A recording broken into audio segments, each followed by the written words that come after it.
Assalamualaikum warahmatullahi wabarakatuh. Halo everyone, balik lagi dengan Iin di sini.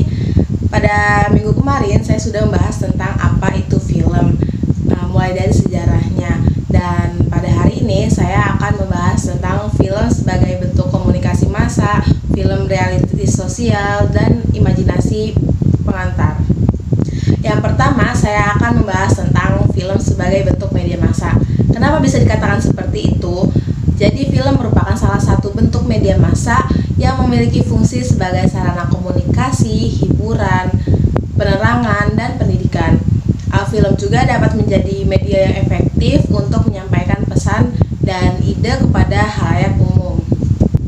Film juga merupakan media komunikasi yang bersifat audiovisual untuk menyampaikan suatu pesan kepada sekelompok orang yang berkumpul di suatu tempat tertentu. Film juga dianggap sebagai media komunikasi massa yang ampuh terhadap massa yang menjadi sasarannya karena sifatnya yang audiovisual. Film juga mampu bercerita banyak dalam waktu yang singkat. Ketika sedang menonton film, penonton seakan-akan dapat menembus ruang dan waktu yang dapat menceritakan kehidupan dan bahkan dapat mempengaruhi halayak umum. Dari situlah mengapa film disebut sebagai media komunikasi massa. Selanjutnya masuk ke dalam materi tentang film reality sosial. Apa sih itu film reality sosial? Jadi film reality sosial adalah jenis film yang menggambarkan dan menyoroti berbagai aspek kehidupan sosial, ekonomi, dan budaya masyarakat. Film-film ini seringkali menggunakan tema-tema yang relevan dengan kondisi sosial dan ekonomi masyarakat, serta berusaha menyampaikan pesan-pesan moral dan kritik sosial melalui cerita yang dekat dengan kehidupan sehari-hari. Contohnya dalam film Benyamin Biangkerok, karya Hanung Bramantyo. Film ini merupakan salah satu film yang dapat ditelaah dari sudut pandang realitas sosial. Selain menggambarkan realitas sosial, film-film ini juga sering membawa pesan moral yang dapat mempengaruhi perilaku dan kesadaran masyarakat. Contohnya dalam film Budi Pekerti karya Regas Banuteja yang mengangkat tema tentang keluarga dan pengaruh sosial.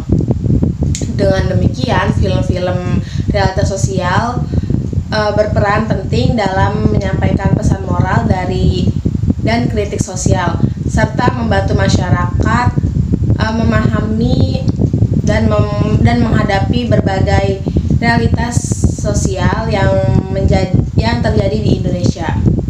Selanjutnya masuk ke dalam materi imajinasi pengantar. Apa sih itu imajinasi pengantar? Jadi imajinasi pengantar dalam film merupakan komponen penting yang memungkinkan pembuatan film untuk menciptakan dunia yang fiktif dan menarik. Imajinasi pengantar dalam film merujuk pada kemampuan kreatif dan visual yang digunakan untuk membangun suasana, menggambarkan setting, dan mengintroduksi tema atau konsepan pembuatan film. Selanjutnya saya akan menyebutkan beberapa aspek imajinasi dalam film. Yang pertama ada karakter fiktif. Apa itu karakter fiktif?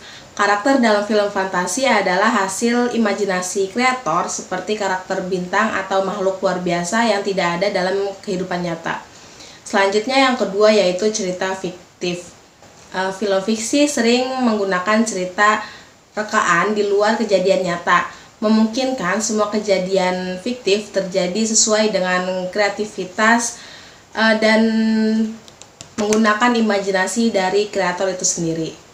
Selanjutnya yang ketiga yaitu komposisi musik. Musik ilustrasi dan dalam film sering digunakan untuk menambahkan dramatisasi dan nuansa pada film, membangun suasana yang lebih menarik dan imajinatif. Selanjutnya yang keempat adalah yaitu komunikasi imajinasi. Imajinasi harus dikomunikasikan dengan baik dalam film untuk memungkinkan penonton mengerti pikiran atau perasaan karakter tanpa pengucapan secara verbal atau dengan gerak visual. Dan yang terakhir yaitu pengeditan film.